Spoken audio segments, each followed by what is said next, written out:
What's going on, everyone? SPY puts worked out perfectly, didn't they? Yesterday, I said that the SPY broke support, right? I also said that I was buying into SPY puts, okay? This morning, we gapped down, and I said the next downward targets on the SPY are going to be 461 to 462. What ended up happening is we ended up breaking below 461 and selling those puts for over 70%. Like, do you guys think this is a game? Like, I post tops and bottoms completely for free on Twitter consistently. I perfectly time everything. I mean, completely for free on Twitter. If I started charging $100, $200 a month for subscription services, for mentorship, courses, if I start charging people, not one single person that charges money would have a source of income again. Because I know that I'm a better trader than almost everybody that charges money. Okay? I know for a fact that if I started doing that, it would be game over. But I'm cognizant of the fact that I keep on getting blessed in my life because I've never taken $1 from anybody. Every single person that has ever asked me for any help, I've never charged anybody. If you could find one person, for the past few years when I had any of these pages, if you could find one person that I took money from for anything, please show me and I'll delete my accounts. That's one, right? So number two is I'm not going to charge people. I'm not here for the guys. Look, I can charge. Look, we can start. I could start a service tomorrow and start charging $100 a month. I guarantee 1,000 people will pay for that. How much extra money is that a month? 100 racks, $100,000 a month, right? How much money would I make off of trading just at $100,000? I could make life-changing money tomorrow if I wanted, just through subscription services. But I'm not doing any of that because I'm not here for the extra tens of hundreds of thousands of dollars a month. The proof is in the pudding. If I was, I would have done this already. I would have been I have like 100,000 followers on TikTok. I can get a bunch of people on Twitter, Instagram, shout me out, blah, blah, blah. Start charging all that. I'm not here for any of that extra money. If I was, you could see that I'm a genuine person. I'm not here for freaking to make some extra money. I'm here for the person that is worried, like that goes to 7-Eleven and is worried about buying like a Red Bull, that doesn't have the money to freaking pay for the dinner that he wants, that has to pay for food that he doesn't like because he's trying to save up money. You have to save. I'm doing this for the person that has to save up money for weeks to afford that present for the person that they love. Like, I'm not here to do this for extra money for myself. I make enough money trading. That's why I don't charge anyone. I make enough money trading. I'm here for the person that's working really hard, but no one knows what they're going through. I'm doing this for people that, like, because I know, like, I've been there. I know exactly how it would feel to have an extra $50, $100 in their pocket a day. It'll make all the difference in the world to them. It'll boost people's confidence. It'll boost it, usually, like, when you're very, very angry, many people, right? They get very, very angry very, very quickly. It's because they're constantly stressed out in their life. I'm doing this for people that can make money and not have to like worry about paying for any advice. I'm doing this for free to help people because I know that putting money in the hands of people that are actually working hard makes the lives of everyone around them so much more better. When you don't have to worry about money, and I'm trying to do the best that I possibly can to make sure that you guys don't have to worry about like extra money and bills and stuff. I'm trying to make sure that like you guys get all of that value from my posts. But when someone doesn't have to worry about their finances as much, their stress levels go down. They're much more fun to be around. They're less angry. They're so much happier as a person, and it makes everyone in their life better. So I have a choice. Like I've always had this choice: is either help people for free, help change people's lives, or go after the short-term money. That's, but that's what I'm here for. I'm here to help people. So let's get started with the video. And just to set the record clear, I could have worked at the largest banks and hedge funds in the world as a algorithmic, risk management trader, Python, blah, blah, blah. Turned it all down.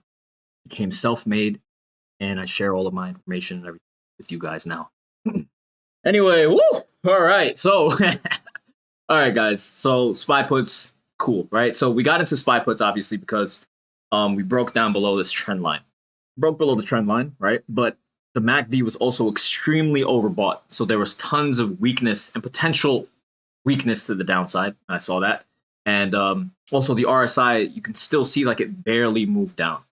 And that is also very bearish. So I think that this move towards the end of the day where we bounced off of this 460 level, this could just potentially just be a relief rally where we rally back to resistance, and it would give people an opportunity to go short once more.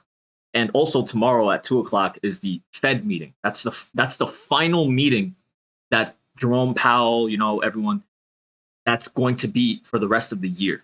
So it's going to be very, very important to see what is being said and how the market responds. But usually when he does speak, as long as he says that they're not going to begin tapering back on their share buyback program, the market should skyrocket. Once they start saying negative things about, interest rates are actually, interest rates being high, and once they say that they're going to begin tapering soon, somewhat, right? Those are bearish. So just be aware of that. So now what? So essentially, you can see that the SPY is now in a range. It needs to hold above 461.23. If it doesn't hold 461.23, obviously the next level that needs to hold is 460, right? So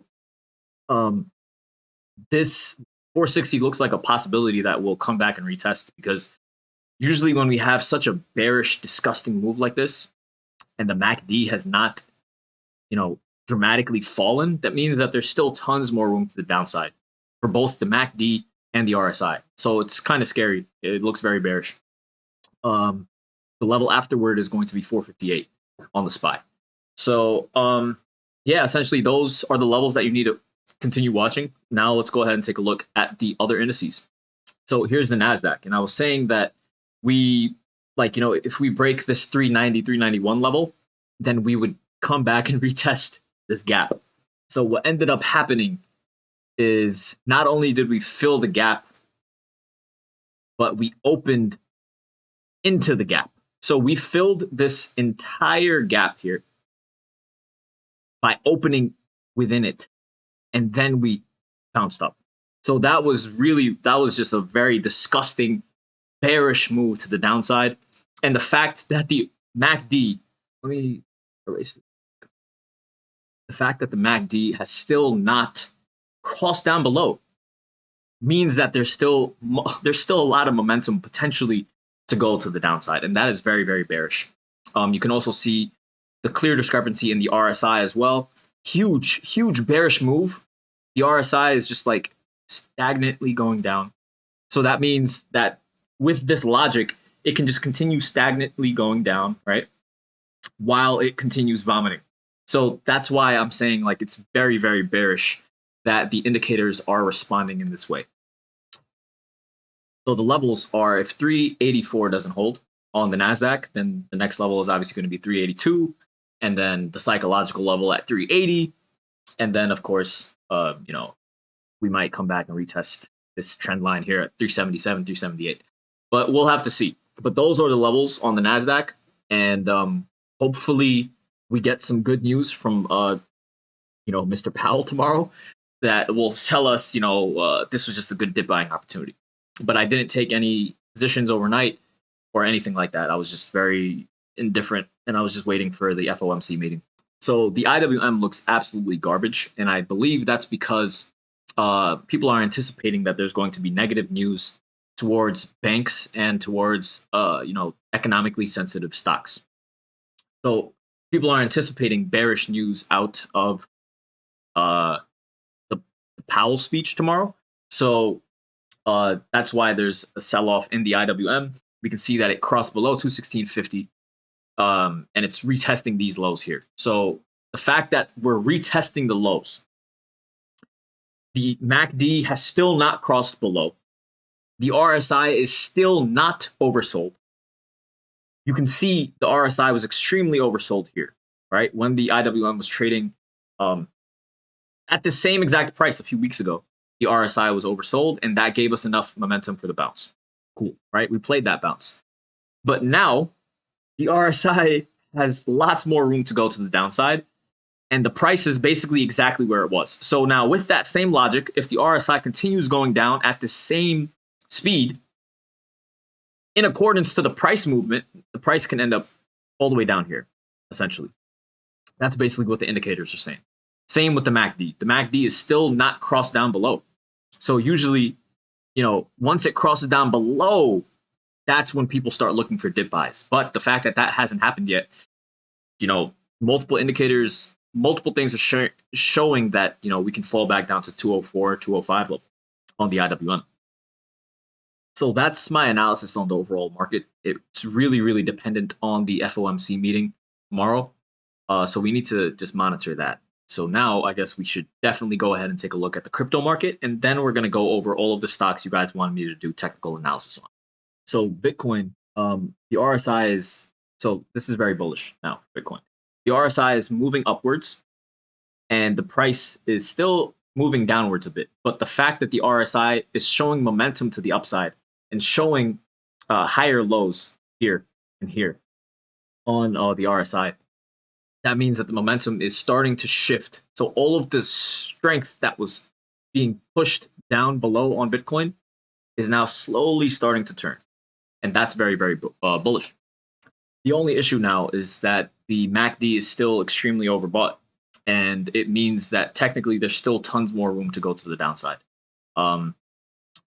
So we need to see now if Bitcoin can finally close above 50,000, 52,000, and 53,000. If we can close above 53,000, then this entire downward move was just a beautiful dip buying opportunity. But those are going to be the major levels of resistance. Obviously, the same downward targets still apply. We hit our 50% fib, but now the 618 and 786% fibs, if those get filled, then we're definitely going to come back and retest 41 to 42,000. So basically, Bitcoin is just in a range. We need to see how it responds. Technically, in terms of the MACD, it looks garbage. In terms of the RSI, it looks good, finally, but it's not amazing. So now we just need to see if it can cross above those key levels of resistance. So Ethereum, it looks way better because you can see that the MACD is extremely oversold. The RSI is low as well, right? When compared to Bitcoin, MACD was overbought, right? But when you look at Ethereum, the MACD is oversold. And we're sitting at support here at 3,700. So the fact that we're sitting at support while oversold on the MACD, it means that there's potential for a bounce. And it means that the indicators are also a bit fatigued to the downside. So it's giving us a good buying opportunity for Ethereum, and it looks like for other altcoins, right? So in terms of that, Ethereum looks much more bullish compared to Bitcoin currently, just in terms of the MACD and the indicators stuff. So yeah, essentially we just need to see if 3,700 holds. If not, then we're going to come back and retest the low at 3,669, obviously. But then if that breaks, it all really depends on Bitcoin and Bitcoin's price movement as well. But technically, it looks much better than Bitcoin. So there's my analysis on the entire market and Bitcoin and Ethereum. Now I'm going to go over all of the stocks you guys want me to check out today from Twitter. Number one, QCOM. It does not look that bad because it closed above the 10 SMA as well as the 20 exponential moving average. But now if today's lows get taken out, the low of 179.41, then we're going to come back and retest this 176 level, 177 level. The only reason why I say that we can fall is because the MACD it looks disgusting. It's overbought, and we're barely sitting at support. We're sitting at resistance.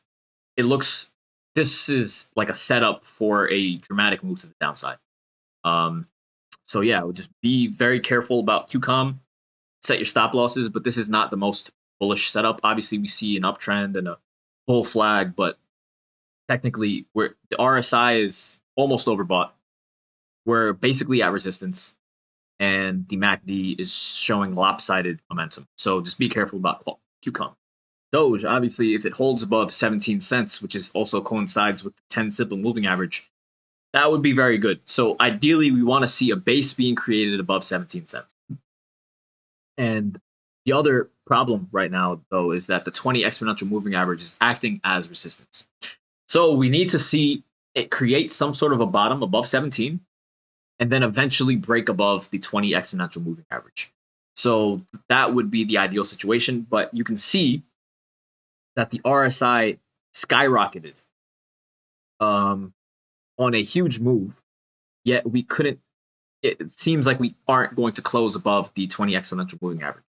What we want to see is when the RSI shows a big move like this, is we want Doge to completely be comfortably above any sort of resistance. But that's not the case, and that is a bit worrisome. So just be careful about Doge. With that, keep your stop losses tight. So here's SHIB, obviously also trading in a range of the 10 simple moving averages acting as resistance and the 20 exponential moving average are both acting as resistance. But this pattern is obviously bullish, right? But the MACD is disgusting. You can see that the MACD is very bearish. It's crossed above, yet, there's no real strength here. And that means that there's more room potentially to go to the downside. So that would put us, SHIB at the lower level of this pattern here. And then if that breaks, then we're going to come back and retest, 3 cents and 2.5 cents, etc. So just really be careful about SHIB. The RSI is also very stagnant, so we could have a vomit to the downside. But the levels that really need to break are the 10 simple moving average and the 20 exponential moving average on SHIB. Once that happens, alongside bullishness in Bitcoin, then this would make a pretty solid move to the upside, I think. AMP, you can see that the MACD is pointed downwards. We're barely sitting above support, right? So essentially, if the support breaks here at 291.29 and this MACD continues falling lower, you can also see this RSI is stagnant. So I don't think that this level of support holds because the 10 and the 50 and the 20 exponential moving averages are all acting as resistance. So I think that we will crack below 290 and trade into the 285 to 288 level on AMP soon. So DNT. So Dent, you can see that it's oversold on the MACD. The RSI is moving upward, and we're at a low. So, you can take longs above this level, and then your next level of resistance is going to be approximately 15, 16 cents. So, if you're going to long here, then you need to have a tight validation below this level. But if the market, starts to bounce from here, then this is going to be a really nice play. Hood is garbage, and it is exactly where it deserves to be. Yeah, man. The MACD is overbought. The RSI is extremely oversold, but keep on falling. That's very, very, very, very bearish. So just keep that in mind. If you want to play a move to the upside, we would need to have a close above the 10 simple moving average for a short squeeze. But Hood looks just very, very bearish. TSF also looks pretty bearish. It worked off of this oversold MACD condition by bouncing and then falling back down to the support. And now there's not much more room to the upside. So if this 50 cent level doesn't hold, then we're going to fall down below 50 cents and go to like 45, 47 cents. So be careful on TSF. Doesn't look very bullish. KNR also looks very, very bearish. The MACD looks just disgusting, looks garbage. The RSI has a lot more room to go to the downside. If this level at 220 doesn't hold, which I don't think it will, then we're definitely going to come back and retest this 200 simple moving average. And then most likely we're just going to come back and test this 198 level. So it looks very, very bearish. I would not go long. I would look for longs around 198, $2. So Riot is heavily dependent on both the stock market as well as Bitcoin's price. So as Bitcoin is dipping and as well as the stock market is dipping, Riot basically also dips much more dramatically, right? So once if Bitcoin falls down below 45 and it hits like 40 to 43,000, I want to buy another at the money Riot call for March. So yeah, currently Riot needs to hold, it's holding these levels of support decently, right? It needs to hold 2350 essentially. And if it does, then the next level of resistance is going to be this 2632 level. But it all really depends on the overall stock market as well as Bitcoin. If both of those are not bullish, then Riot is just going to continue, stagnating around and falling even lower. The MACD looks very bearish, because it just looks very bearish. The RSI also looks very bearish. So we need to have a reversal, or Riot is going to just continue falling. So yeah, just keep that in mind. I'm still holding my calls for March. They're like long-term plays. I'm not really worried about them. I want another dip. I want another dip a bit lower in Bitcoin and the SPY and everything, so that I can buy Riot calls a bit cheaper as well. So Amazon, you can see that the MACD is much more bullish. You can see the MACD is actually below. So that means that there's potential room to the upside for a bounce. You can see that it closed above the 200 exponent or 200 simple moving average, as well as important support at 33.38. If that breaks, then the levels below are going to be 33.12 and then 32.79. But again, it all depends on whether the market bounces or it falls. If it falls, then Amazon is going to fall down to these levels. But Amazon looks much more bullish in terms of this MACD. That's it. So yeah, the RSI doesn't look very bullish though.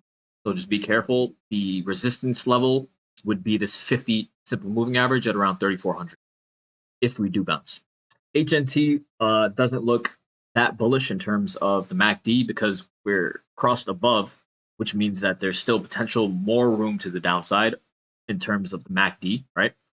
But it needs to hold above $26.64 and $25 essentially. But this 10 simple moving average has been acting as resistance. But if we, skyrocket and show lots of strength, then the next level of resistance is going to be this 20 exponential moving average. But HNT does look like it can fall down even lower to this 200 simple moving average, which is currently at around $22. AMD also holding on to dear life above the 130.56. We closed above the 50 simple moving average here, which is bullish. The MACD doesn't look too good, but it is oversold, so that we could have a potential bounce.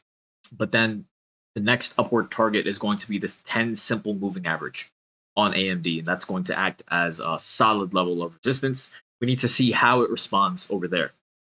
But currently, I mean, this was a perfect buy opportunity. It was very, very strong support. 1, 2, 3 touches. So, this was a very good dip buying opportunity on AMD. And the fact that we closed above the 50 is also very, very bullish.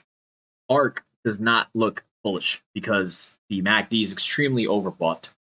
We're sitting below resistance, so that is not good.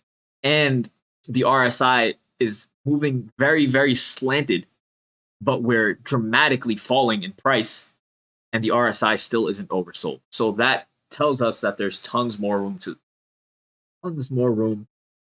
the downside, and potentially, we could have a retest of this low here and then break 89. So that is, that's pretty bearish.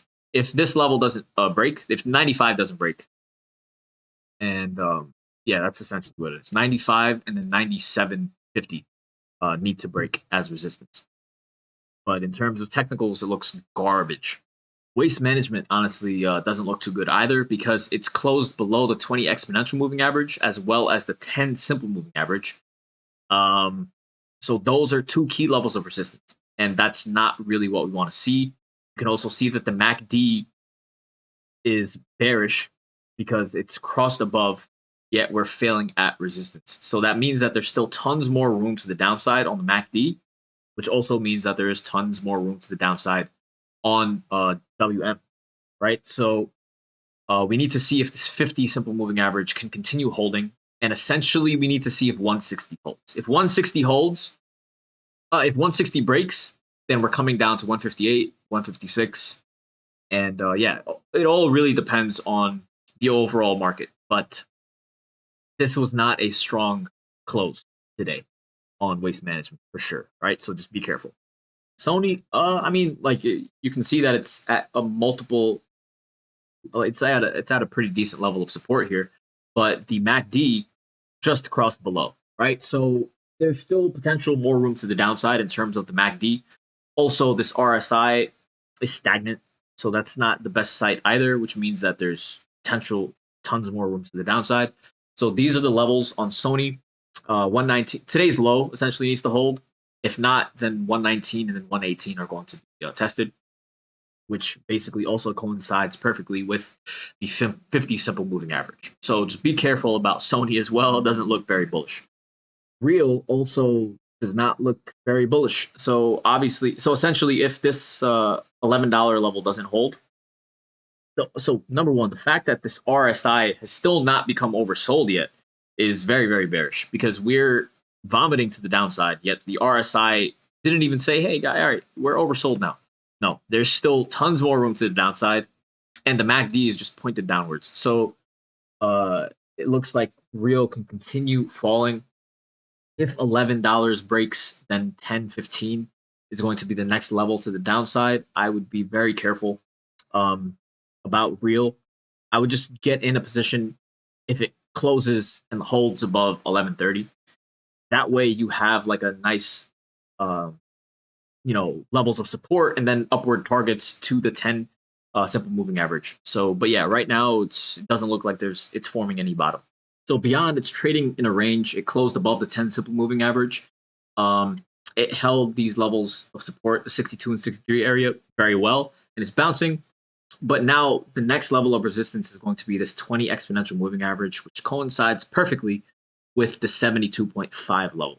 Okay, so we need to see if 70 and then 72.5 can break. And if it does, then Beyond can form some sort of a bottom above this support and continue on higher. But the MACD is still overbought.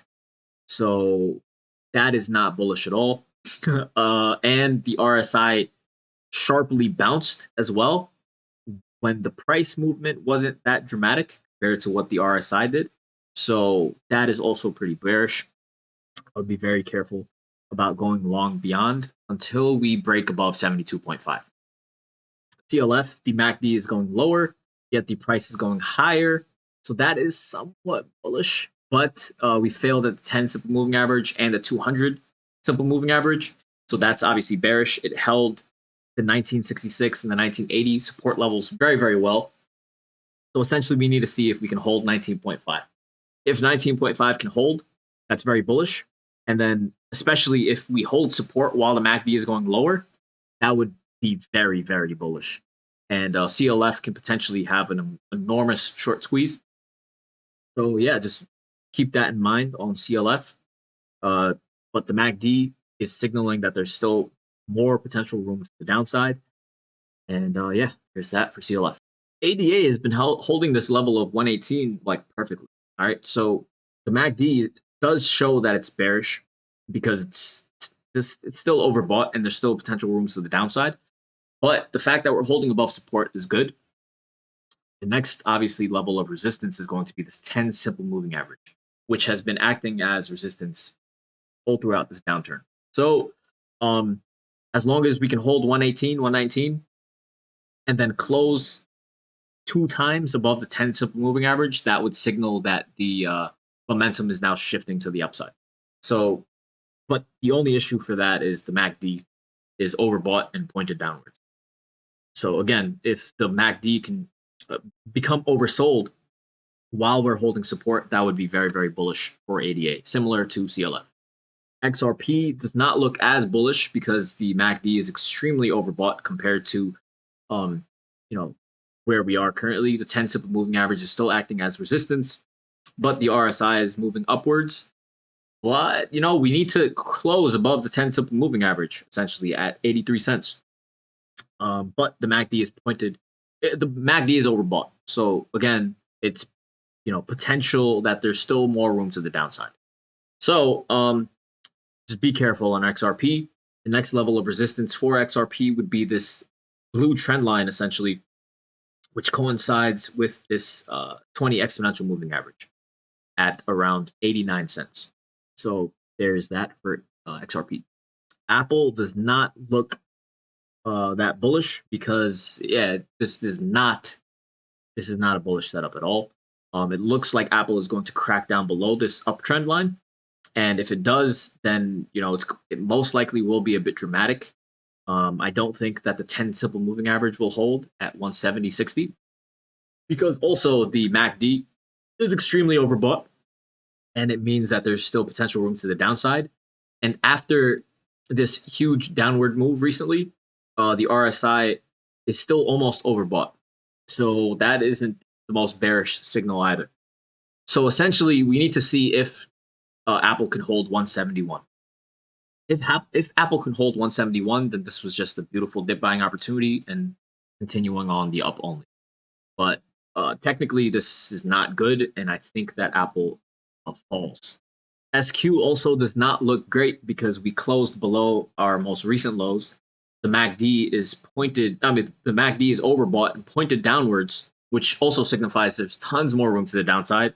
And the RSI is stagnantly just tracking along while the price is vomiting. So again, that's very, very bearish. It means that potentially we can come back and retest this 155 level. So just be aware of that.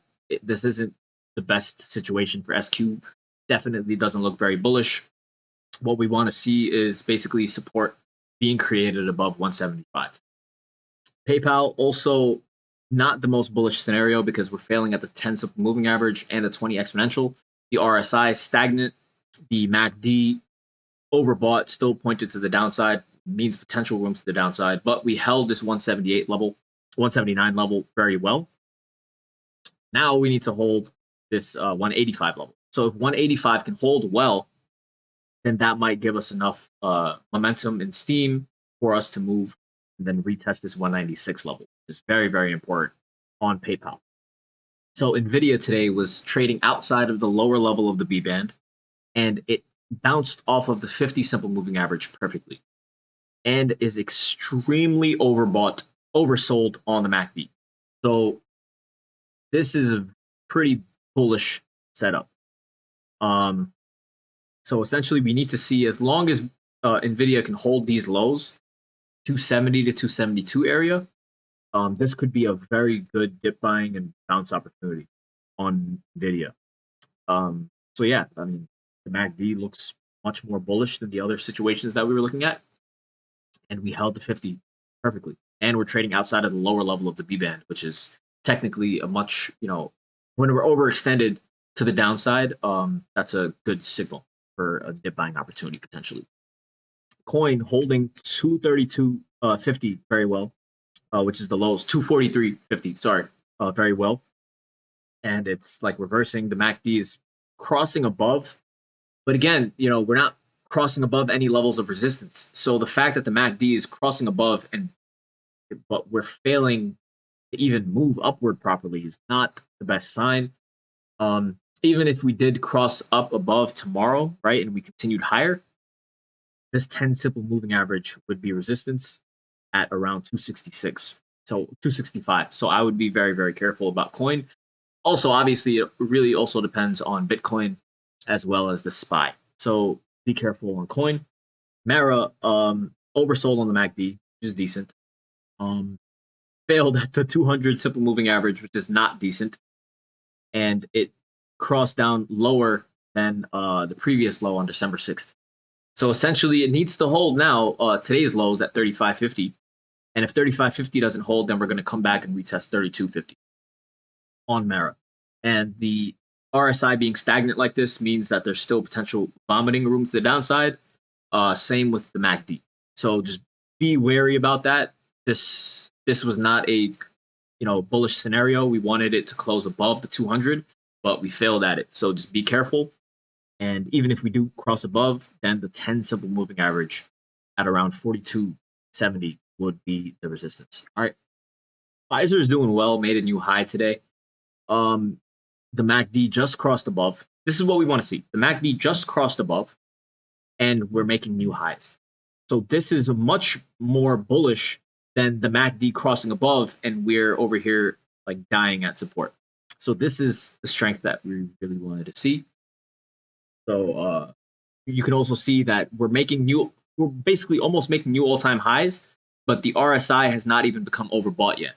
So you can see the clear difference in strength with the indicators using Pfizer as an example. So yeah, Pfizer can continue going on higher. How much higher, I don't know. But essentially, if it holds 55 and 53, then we can continue going on higher. So yeah, I mean, Pfizer looks pretty bullish. Ford looks pretty bearish.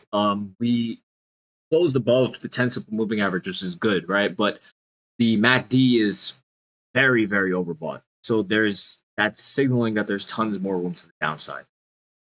And the fact that we had a huge downward day, right? This is not the most bullish setup. And usually when there is like a dramatic drop like this, we make a bottom first or we fall a bit lower.